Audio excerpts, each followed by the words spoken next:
maravilloso campo magnético de la Tierra con la doctora Ana María Soler Jarachal. Bueno, pues buenas, bienvenidas, porque aquí ya en la carrera ya se ve, ha cambiado bastante los números en cuanto a hombres y mujeres. Esta carrera, bueno, a mí me tocó participar desde el principio, desde la planeación, ¿sí? Siempre he impartido en la Facultad de Ciencias materias de ciencias de la Tierra, ¿sí? O sea, yo soy física y después hice mi maestría y mi doctorado en sismología y física del interior de la Tierra. Y bueno, como si siguen así y siguen con la carrera, pues en algún momento nos vamos a encontrar ahí por el quinto semestre, que es cuando imparto, si hacen tierra sólida, física del interior. Y entonces, pues vamos a hablar de este campo maravilloso, que es el campo magnético. Tiene muchas aplicaciones y yo específicamente les voy a hablar de lo que yo me dedico, que es el arqueomagnetismo. ¿Qué es esto? Bueno, ¿cómo queda registrado el campo magnético en los materiales arqueológicos? Y con ello yo lo que hago son cronologías. La que sigue. Entonces, bueno, esta es la imagen que tienen del campo magnético, seguramente alguna vez, tanto en la secundaria como en la prepa, ¿sí? Vieron, y esta es la representación, ese imán de barra, tal cual, ¿sí? Que si ustedes ponen limadura de hierro sobre una hoja y ponen un imán de barra, la forma del campo magnético es básicamente la misma. Y de la Tierra, cuando se promedia en periodos grandes de tiempo, esto es lo que observamos, un campo dipolar, geocéntrico y axial. ¿Qué significa esto? Dipolar es eso, que es como una barra, ¿sí? Un imán de barra, tiene un polo norte, un polo sur, y es simétrico. Geocéntrico, que se origina en el interior del planeta. Y axial, aquí, lo que quiere decir no es, o sea, sí tiene, pueden verla, esta geometría axial, pero no es solo eso, sino que el eje de rotación de la Tierra coincide con ese eje axial. Eso es lo que es importante, porque eso nos está marcando que la rotación de nuestro planeta está involucrado en ese campo magnético. Y entonces ahí vamos. Entonces yo les digo, es un imán de barra en el centro de la Tierra y todos nos lo comemos así. Perfecto. Hay un libro muy bonito de paleomagnetismo que dice, esa es la Big Enchilada. Nos lo comemos, no preguntamos, pero la realidad es que no puede haber un imán en el centro de la Tierra. ¿Por qué? Porque está a miles de grados centígrados. Y a miles de grados centígrados, ningún material puede magnetizarse. ¿La que sigue? Entonces, ¿cómo es que se genera? Entonces, las invito a que hagan una práctica. Pueden tomar una pila, tal cual, ponen un alambre conectando ambos polos y si ustedes acercan su brújula, esta se va a desviar. ¿Por qué es eso? Porque cuando hay una corriente eléctrica, ¿qué es lo que hacen? Al unir ambos polos de su pila, hay una circulación de la corriente eléctrica, se mueven los electrones. Y entonces ese movimiento de electrones genera un campo magnético. ¿Sí? Y entonces esa es la base, cómo se genera el campo magnético de la Tierra. Pero ahora pues, me van a decir, ¿dónde están los cables, no? Sí, o sea, yo les hablo de cables y ¿dónde están los cables? Bueno, pues lo que sucede no es que haya cables.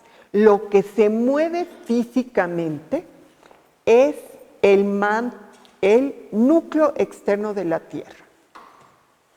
Hay un movimiento de masa. Y entonces al moverse la masa se mueven los electrones y se generan esas corrientes eléctricas. Y eso es lo que genera el campo magnético de nuestra Tierra. Y como este movimiento de masas es una convección a miles de grados centígrados, pues claro, no tiene un orden, una periodicidad. Y entonces, ¿qué sucede? El campo magnético cambia. ¿Cómo caracterizamos al campo magnético? Pues yo siempre les hago a todos ejemplos de lo fundamental. Entonces, si ustedes toman una aguja de coser y la amarran en su parte media, que quede compensada en su masa, y después le pasan un imán, ¿qué es lo que le va a suceder?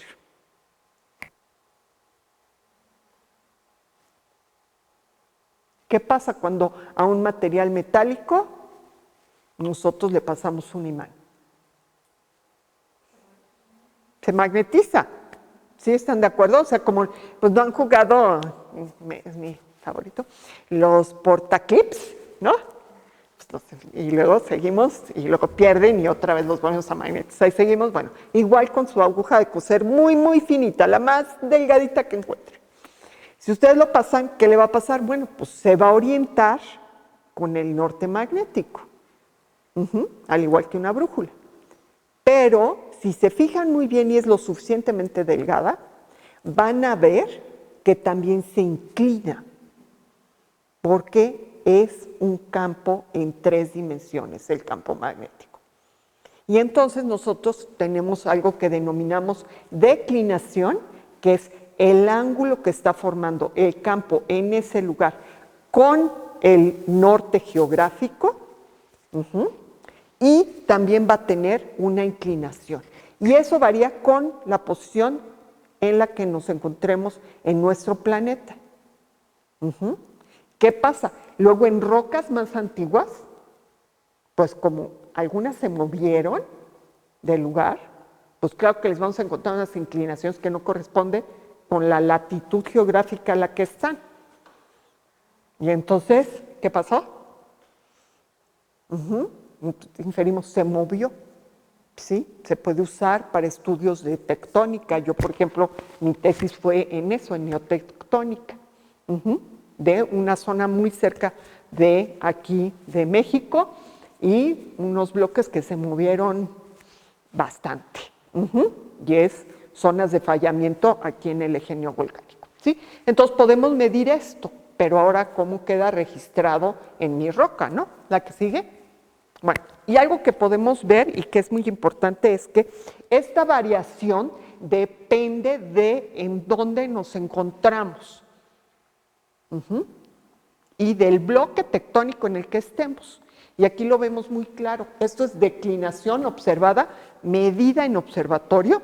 El observatorio que ha medido el campo magnético desde 1576 fue Londres. La de París se hace así pues lo pasamos a París. ¿Qué pasa? ¿Sí? Pero pueden ver Londres y París ya después midiendo, ¿sí?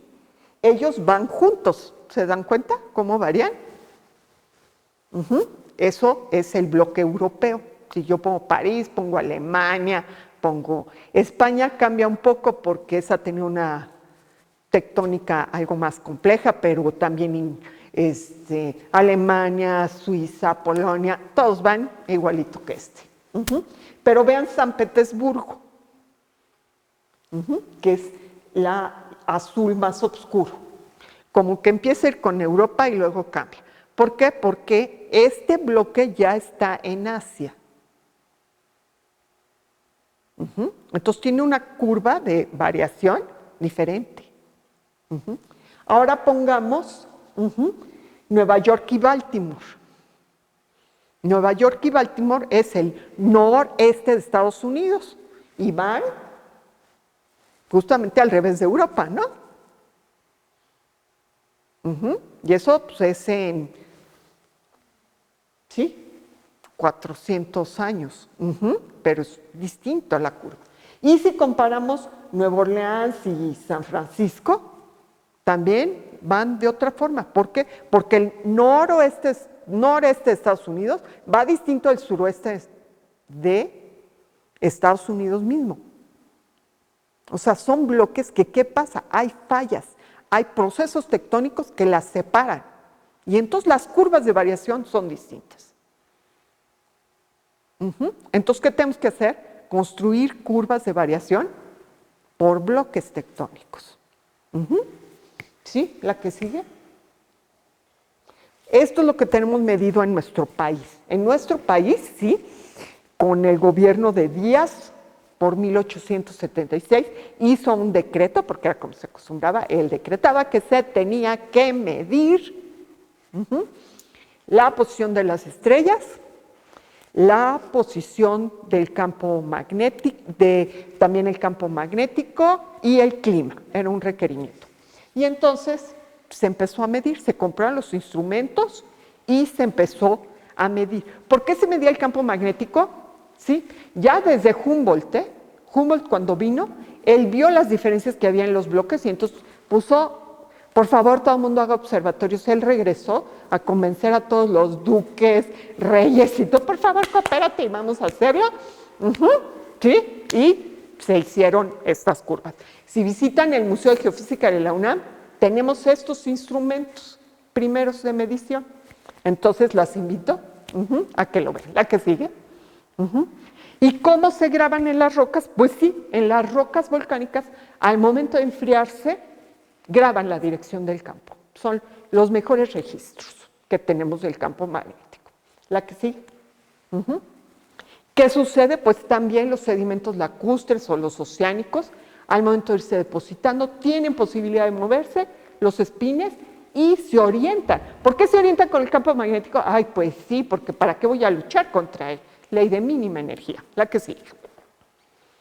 Y entonces, ¿qué pasó? Bueno, pues llegamos ya a las épocas actuales, vamos a hablar de los marcos más cercanos, y nosotros, sí, la primera curva de variación secular para Mesoamérica se hizo por los años 90. Un arqueólogo ahorita se me fue el lugar, bueno, un estadounidense vino y estuvo tomando muestras, él tomaba muestras de pisos y hornos quemados, afectados por el fuego, los estucos, guardan esta dirección. ¿Sí? La que sigue.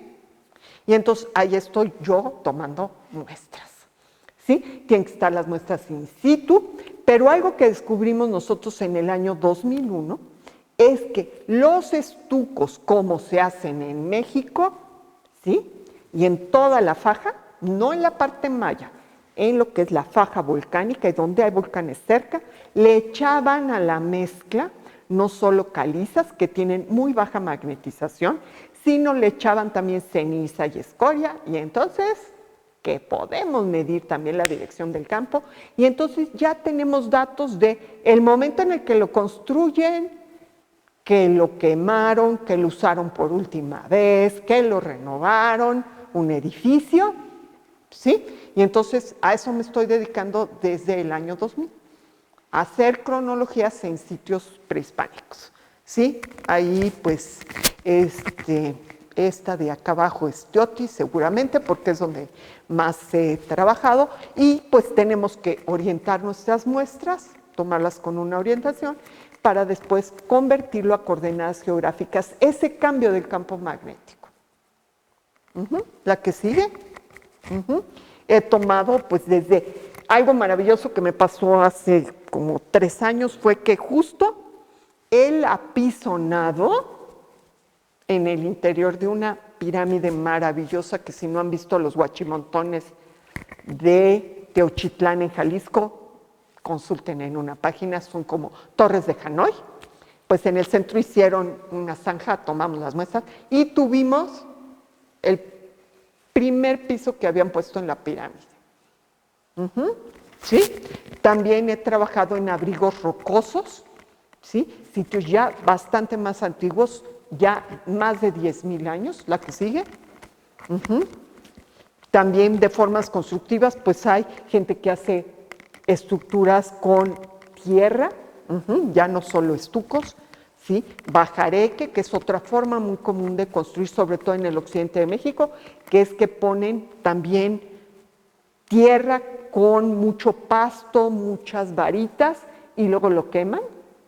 Entonces quedan como unos ladrillos maravillosos. Se registra. Aquí tengo esta que no se ve muy bien, justo en el centro. Eso es un horno que tomamos las muestras. Lo que queda pegado a las rocas en hornos, fue en Chapultepec, ¿sí? Hay una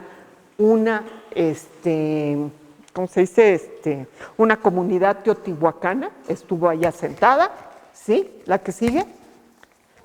Esto es Teotihuacán, que pues es el ejemplo, la gran quema de Teotihuacán. La fecha que dan de Teotihuacán es mía de mí.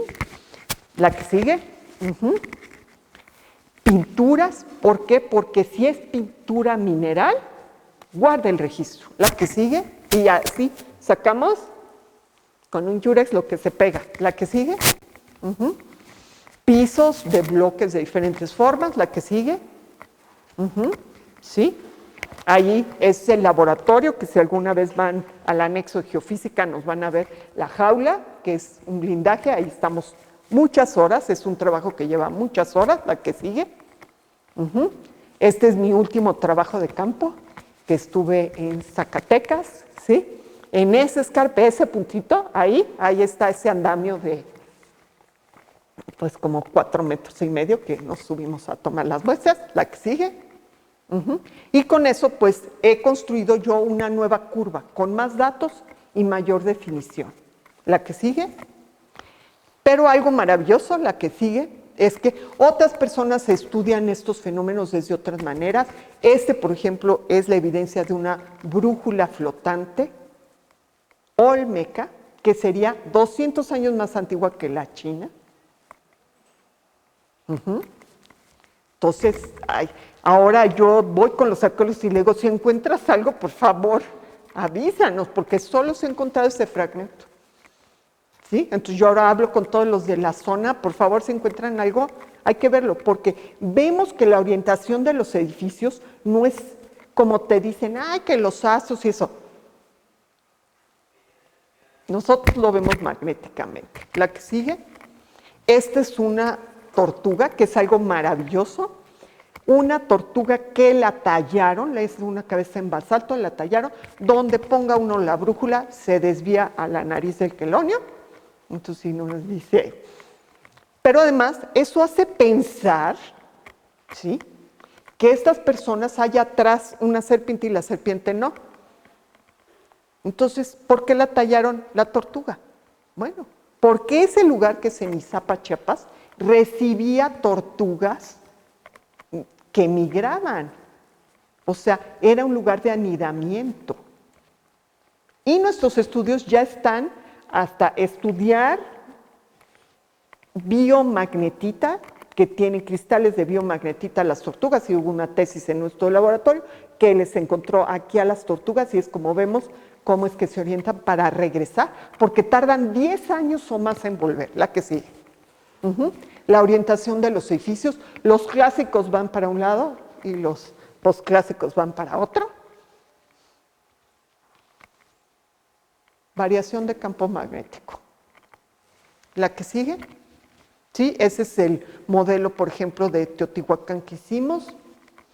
Se hicieron todas las de radiocarbono con estadística y luego nosotros fuimos metiendo, ay, mira, aquí tengo mi dato, aquí tengo mi dato. Estamos, bueno, fascinados, y ahorita acabo de hacer un trabajo con muchísimas muestras en otra zona de Teotihuacán, y todo así como que entran los marcos, que da confianza al método. La que sigue.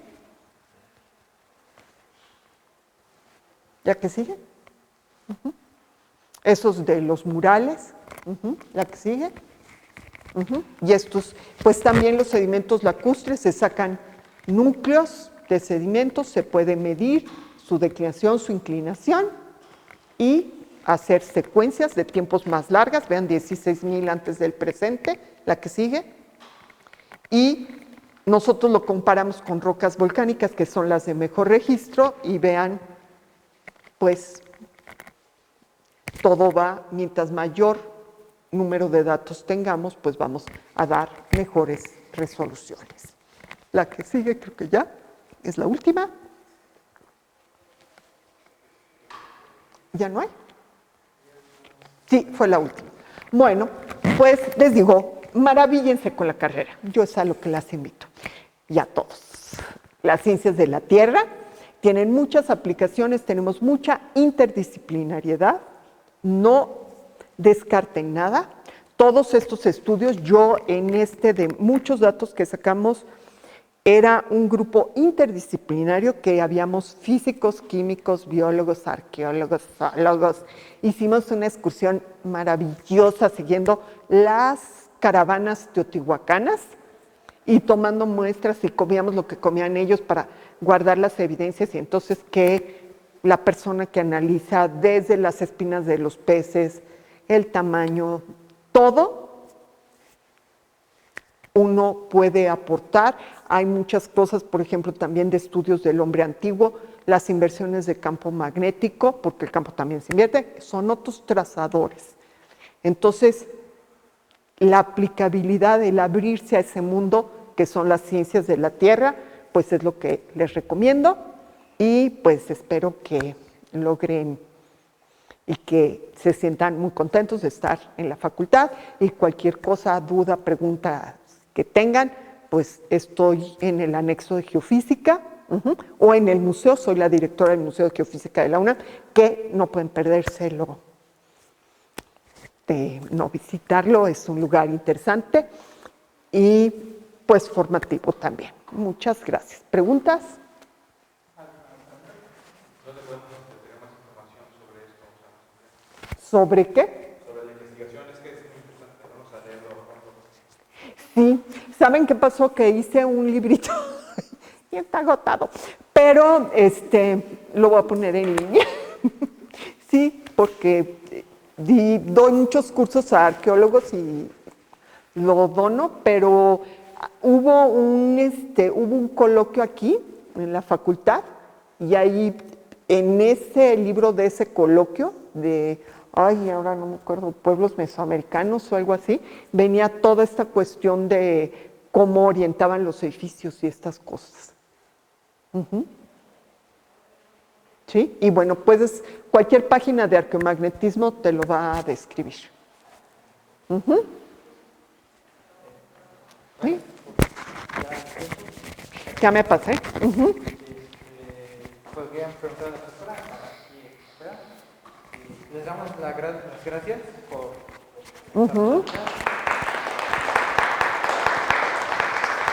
Y les digo, espero encontrármelos o sea, seguro nos vamos a encontrar en algún momento de la carrera, porque el magnetismo puede ser para ambientes, paleoambiental, contaminación, tiene muchas aplicaciones los minerales magnéticos.